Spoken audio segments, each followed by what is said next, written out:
Assalamualaikum warahmatullahi wabarakatuh. Selamat bertemu kembali ya, kali ini dengan saya di konten Saung Tani. Pada konten kali ini akan berbagi pengalaman lah, berbagi diskusi tentang prospek beternak domba Garut ya. Ini berdasarkan pengalaman yang saya alami karena saya juga sebelum beternak Garut pada 10 tahun ke belakang sama beternaknya domba kacang dulu ya, domba sayur. Tapi ketika dipikir-pikir ternyata antara domba sayur dengan domba Garut itu nilai jualnya beda ya. Prospek beternak domba Garut itu berdasarkan pengalaman ternyata yang dikiranya akan susah gitu ya, saya ternyata setelah dijalani ternyata mudah. Karena apa? Karena yang pertama, domba Garut itu mempunyai adaptasi tinggi terhadap lingkungan ya, jadi bisa tumbuh dan berkembang dengan baik di dataran rendah atau dataran tinggi, artinya di daerah panas atau di daerah dingin. Itu adaptasinya terhadap suhu, cuaca, dan iklim sangat baik ya. Itu jadi tidak terlalu jauh lah dengan domba-domba pada umumnya. Makanya saya beralih dari domba sayur ke domba Garut. Awalnya mencoba-coba. Kemudian yang kedua, ini berdasarkan ada pertanyaan juga dari Kang Maman ya, Kang Ustadz Maman di Sindang Agung Kuningan, tentang cara pemberian pakan. Kang Maman, yang kedua, domba Garut itu mudah dalam adaptasi pakan ya, mudah dalam pemberian pakan, terutama pakan hijauan. Ada istilah tekumaki, rampus. Kuncinya hanya satu ya, karena pakan terbaik itu tetap adalah hijauan. Hijauan itu adalah pakan terbaik, tapi kuncinya satu.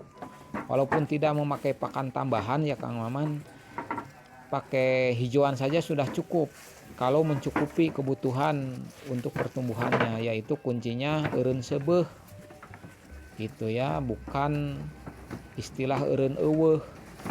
Domba berhenti makan karena tidak ada rumput, nah ya bukan begitu, tapi domba berhenti makan ketika kekenyangan, jadi eureun seubeuh sanes eureun eueuh. Jadi mudah sekali dalam pemberian pakan hijauan. Kalau sudah eureun seubeuh, tidak perlu konsentrat, tidak perlu pakan tambahan, pasti lalintuh, pasti gemuk-gemuk.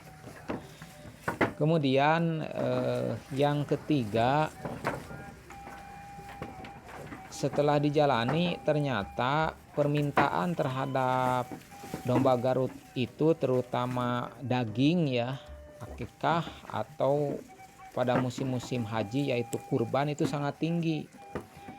Karena apa? Karena berbeda dengan domba khusus pedaging. Contohnya domba-domba di Jawa itu kan banyak pedaging ya, dombanya istilahnya ya, walaupun dipakai kurban tetap aja walaupun jantan disebutnya domba dugul kan begitu.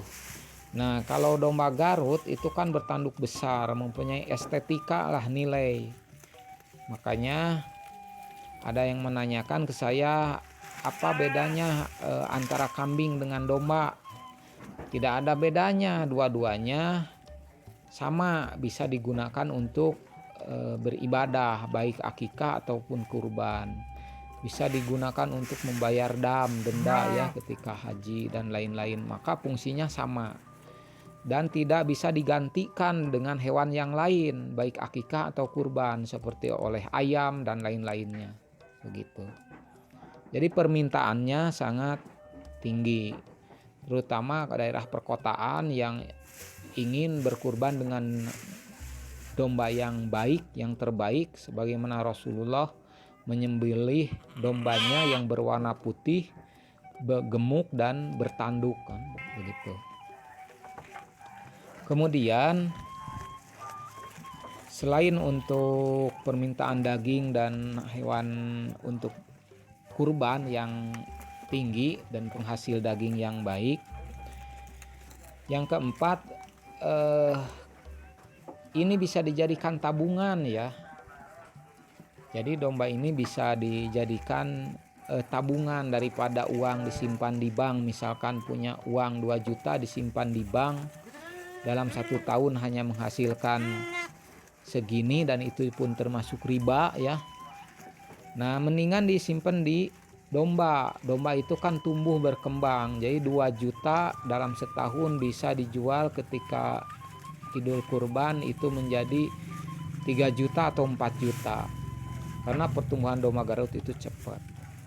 Begitu, itu kan tergantung pemikiran kita lagi. Kita mencari berkah dalam hidup ini, bukan bagaimana mencari harta yang sebanyak-banyaknya, karena yang penting ada keberkahan. Yang terakhir adalah domba Garut itu mempunyai nilai fun ya, atau nilai untuk hobi, ternak kesayangan lah untuk para penghobi. Jadi ada nilai bonus, nilai jualnya bisa tinggi.